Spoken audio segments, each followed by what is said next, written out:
जलसे में अगर आप चुटकुल्ला सुनोगे तो मौला अली की हिकमत कहाँ से समझ में आएगी। क्या बात है। ये जलसा हंसने की जगह नहीं है, बेशक। ये जलसा रोने की जगह है, बेशक। अपने गुनाहों को याद करके रोने की जगह है, क्या बात। आखिरत को याद करके रोने की जगह है, जराइम को, अपने कराइम को याद करके रोने की जगह है।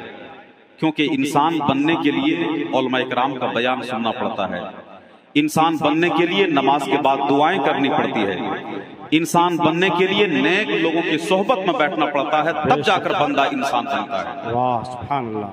तब जाकर बंदा इंसान बनता है। इसलिए जलसे में बैठे तो बड़ी मोहब्बत के साथ बैठे। मुझ जैसे गूंगे इंसान को ऐसी सजी हुई समात मिल गई है, अब मेरी कोई जबान भी खींच ले तब भी मैं बोलता रहूंगा, है कि नहीं। बहुत अच्छा आप जरा सुन रहे हैं, ऐसा मुझे महसूस हो रहा है कि किसी बहुत बड़े शहर में ये जलसा हो रहा है और वहां के लोग यहाँ आकर के बैठे हुए हैं। क्या बात है।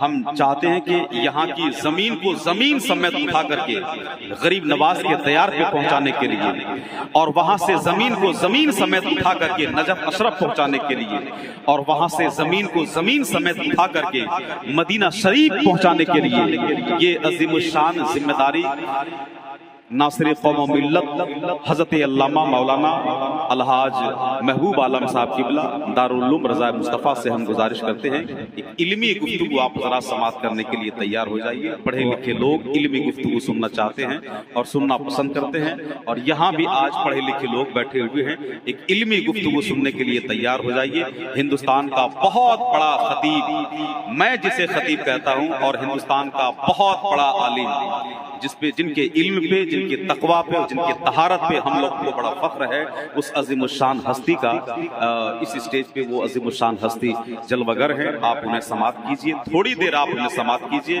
उसके बाद फिर हिंदुस्तान के बड़े बड़े उलमा इकराम हजरत मौलाना अख्तर रजा चतुर्वेदी साहब किबला और जहांगीर ओवैसी साहब किबला, उनकी गुफ्तगू आप जरा समात करेंगे। इल्मी गुफ्तगू आप जरा थोड़ी देर समात करने का शरफ हासिल कीजिए। बगैर किसी लम्हे इंतजार के हम हजरत अल्लामा मौलाना अलहाज महबूब आलम साहब किबला से गुजारिश करते हैं कि ऊंचा जो चढ़ गया है गिराया न जाएगा, ऊंचा जो चढ़ गया है गिराया न जाएगा, रिफत की मंजिलों से हटाया न जाएगा, और खुद रब्बे कायनात ने रोशन किया जिसे, फूंकों से वो चिराग बुझाया न जाएगा।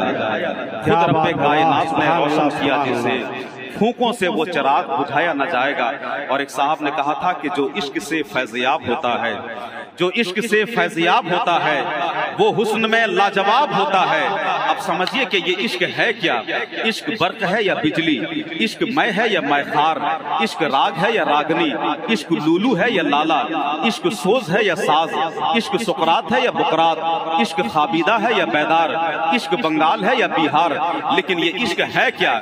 इश्क अगर बर्क है तो बिजली भी, इश्क मैं है तो मैखार भी, इश्क राग है तो रागनी भी, इश्क शबे दैजूर के जुल्फे बरहम का पीछो खम है तो गेसुए लैला का असीर भी। इसीलिए इश्क ने जब साहबी इश्क से कहा कि जो इश्क से फैज़याब होता है वो हुस्न में लाजवाब होता है, मलता है जो खाके मदीना सर पर, जर्रे से वही आफताब होता है। जर्रे से वही आफताब होता है।